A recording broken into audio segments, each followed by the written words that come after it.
Hey, good morning, everybody. Bob Smith from Smith Taekwondo coming to you Saturday morning. And I wanted to talk to you a little bit about bullies. I had a parent come to me the other day that their child was being bullied in school. And too often what happens is parents, when they come and say, how does my child deal with a bully, or the parents will ask me, what do I do? Unfortunately, you can't do anything. I mean, you can do little things. You can talk to the bully's parents. You can talk to the teacher to make them aware that there's some problems going on.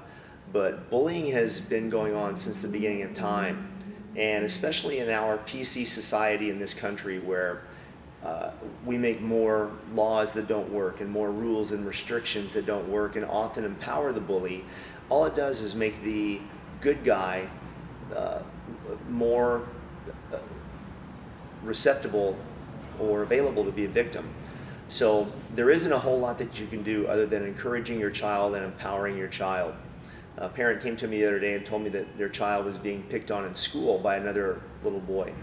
And the parent wanted to know, what do I do? You know, your child's in the first grade. There isn't a lot that you can do other than notify the teacher. Kids, especially at that age, they're just going to have to work it out. And I understand as parents, we don't want our children to experience anything negative, especially as a bully. But we all had bullies in our neighborhoods growing up, and I had a few in my neighborhood.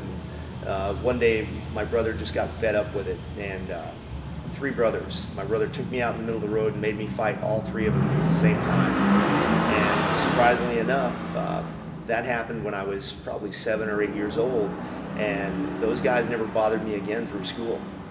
But you're always going to have these problems with bullies, and parents, what you can really do, the best thing that you can do is empower your child. That's why in our classes here at Smith Taekwondo Center, we tell the kids to say it loudly, leave me alone and don't be a bully. So you'll have a instructor come in, or I'll come up to the kids and I'll take my finger and just poke them. I want them to realize and understand that names don't hurt you. Now again, in our PC society, so many people think, oh my gosh, they called me a bad name, my feelings are hurt so bad, I can't believe you said this, oh, this is racist, oh, this is bigoted, oh, you hurt my feelings. Names don't hurt you. The person who's usually calling names is just an idiot. There, I called someone a name, called every bully in the world a name. You're an idiot. And more importantly, you're a coward. You can't walk around and think that if you're so afraid of being called names or getting your feelings hurt, what's going to happen when you face an unknown threat and somebody actually is going to just wind up and smack you right in the face as hard as they can? It really isn't even the fear of getting hit. That's the worst part of it. You walk around, watch fighters. Fighters will get in the ring and they will let somebody punch them in the face all day long. And when they're done, they'll even shake hands. But outside, a person, what causes the damage is the emotional damage, the toll that it takes on you. You're exhausted every day. So if you have a kid who's going to school and every day that bully is trying to intimidate them, the victim is horrified. They're terrified, you know, and they take the long way instead of walking down the hallway, or they try to hide in the bathroom and wait till the bully goes by, or they do whatever they can do. And this causes so much stress throughout the day that the bully is winning. So every day that your child doesn't stand up for themselves, the bully is winning. And that's what they want. Bullies don't want to be that person who gets in a ring and challenges his or her skills with somebody who's their equal or possibly better. Bullies are looking for that victim that's weaker than they are. That's what they thrive on. So here, we tell our kids that nobody has the right to put their hands on you, ever, ever. Nobody ever has a right, not even to touch you. So we'll play a game with the kids where we'll walk up and I'll take my finger and I'll stand in front of them and I'll flinch and flinch and flinch and nothing happens. But as soon as I touch them and make physical contact, the kids have to go into a fighting stance and they tell me loud, leave me alone and don't be a bully. And they really have to say it loud. Now, parents, you might say, well, what good does that do? Well, it does a lot of things. One, it allows your child to open up that can of confidence or get the nervousness out of their system. Two, everybody in the classroom is going to hear this when your child says that. Your child jumps up and screams, leave me alone and don't be a bully. Chances are there are other kids in that classroom that have been being bullied as well. It doesn't just happen to your child, it happens everywhere. Think about this. Kids have killed themselves because they've been so afraid of going to school. They've been tormented and bullied. Other kids have went on mass shootings because of it, because parents didn't encourage the children Sometimes the parents did, but the kids just felt like that they had no other escape. So I can't even believe it, but I mean, it doesn't bother the bully. The bully is like, hey, I win, wasn't my fault. So the kids learn to identify the bully. If your child is the one who's being picked on, and the moment they stand up and put their hands up, they're showing the bully physically and verbally, you might beat me up, but this isn't going to be easy. So let's get ready. Let's get this over with. Everybody else in the classroom is going to look. Everybody's going to look, and they're going to say, wow, this person is being picked on too. This is going to empower more people to stand up, speak up, and get involved. Maybe those people might even help the victim, physically help them, get on their side and tell them, hey, leave them alone. We're all going to stand here. You can't beat us all up. That'll make the bully think about it. The next and most important thing is the teacher or the authority figure is going to hear this. As soon as they hear bully, their antennas go up. They start looking around the classroom, thinking to themselves, wait a minute, who's being a bully? Oh, little Johnny over there, he's picking on little Susie. Teacher knows to keep their eyes on little Johnny, to separate them, to isolate the problem. And there are some teachers who just want to separate them and just hope the problem goes away. There are some really good teachers out there, and they do their best. And if you can imagine being a teacher in a school, especially our public school system today, where they have 40 kids in a class, and that means they have 80 parents. Every child has 2 parents. And every one of those parents is bringing a different problem into that teacher every single day. And the parent's like, what? I only brought you one problem, fix it. Not thinking about the fact that every single child in that class is bringing a problem to school. Sometimes a home problem, sometimes a school problem, sometimes a bullying problem. And the teacher has to deal with that. And they do their best, so parents, please give the teachers the support they need as well. But make sure that your teacher is aware that your child is being picked on, they're being bullied. Are there other things that you can do? You can put restraining orders on someone if there's been physical contact made and the person is physically trying to hurt your child. More often than not, that's going to get bounced out, especially in schools. So the best thing that you can do as parents is put your child into a martial arts program. Keep them in that program. There are some quality programs in this country. There are a lot of shady programs too. There's a lot of fake martial arts instructors. And we have a lot here in Hawaii. I know that there are a lot around the country. Find a good quality, credible martial arts program and put your child in there. Now, the second thing is, don't let them quit after a week or 2 weeks. I had a father a few months ago that rode by me on his bike when I was out doing my morning run. And he goes, hey, Bob. He stopped and shook my hand and he told me, hey, I just want to thank you so much for teaching my kids how to defend themselves and those life skills.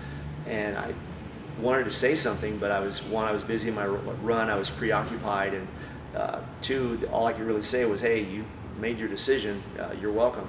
I hope they learned something. But he honestly believed that coming to class once a week, every couple of weeks, his children were going to learn something that they were going to take with them forever. Mentally, they might. Maybe they learned something that, speak up, stand up, be loud. But physically, your skills are perishable. Your children are going to need to train for the rest of their lives. The rest of their lives. So that's why it's important to find a good quality martial arts program out there. I don't care if it's karate, judo, taekwondo, jiu-jitsu, kickboxing. Keep them away from the sport involvement and put them into a good traditional martial arts program that instills values. And don't let them quit. Keep them working all the time. Praise them, keep them going. The next thing is learn how to play the what-if game with them so that you do the same thing the instructors do. When you walk by once in a while, if you touch them on the forehead, that's their cue. Pick their hands up and tell you, leave me alone or don't be a bully. Okay, now you're going to say, okay, Bob, we do that, but now what if the bully still picks up my child? Or what if the bully says, yeah, what are you going to do about it? Next thing you do is you say, I'm going to kick you in the face. Most kids aren't afraid of being wrestled to the ground or submitted or anything else, but nobody wants to get hit in the face. Now, 2 boys might be out at recess or on lunch break playing basketball, Billy over here, Tommy over here, and things are getting a little heated. Tommy's playing kind of rough and Billy doesn't like it, and all of a sudden Tommy elbows Billy and Billy says, hey man, that's enough, let's go. So they put their hands up and Tommy walks up and he smacks Billy in the face. Billy either blocks it, slips it, makes sure that the punch doesn't land at all, or he absorbs it. Now, if Billy hits Tommy back, what's going to happen? We're just going to have a regular brawl. Now, Billy puts his hands up and he kicks Tommy in the face, or even attempts to. Everybody is watching on the playground. Everybody is watching. Man, it's about to go down. Check this out. Teachers are coming over. Billy throws a kick at Tommy's face. Even if that kick misses, everybody, including Tommy, is thinking, holy smokes, I don't ever want to get hit by that thing. Billy has just earned everybody's respect on the playground. Let's say the kick does land. Most kids aren't going to be able to kick with enough force to cause any real serious damage other than a pop in the nose, a bloody nose, or something like that. And even in that case, Tommy is going to realize, I don't ever want to get hit with a jump back kick again or a roundhouse kick in the face. Maybe I better change my MO and not bully kids anymore. So Billy has earned everybody's respect. For the rest of his life, kids that went to school with him are going to remember that day on the playground. Tommy's going to remember it too. He's going to think, I don't ever want to get involved with this kid doing this again. And hopefully they'll shake hands and become friends. And I've had a lot of kids like that I went through school with. So parents, skills are perishable. Make sure that when your kids start training, they keep training. There are no excuses as to why they can't do it. A lot of parents want their kids to play every single sport that comes along. I get it. I wrestled, I played baseball, always actively involved in doing something, but my passion was in martial arts. From a very young age, I knew that I wanted to be a fighter, I wanted to be a competitor, I wanted to be able to get in the ring and prove my skills and measure myself against an equal opponent. Never had any desire to get involved in street fights or walk around being a punk or the guys with the tattoos all over their faces and beating up their girlfriends, setting their girlfriends on fire, which just happened a couple of weeks ago here in Hawaii. I have no interest in that.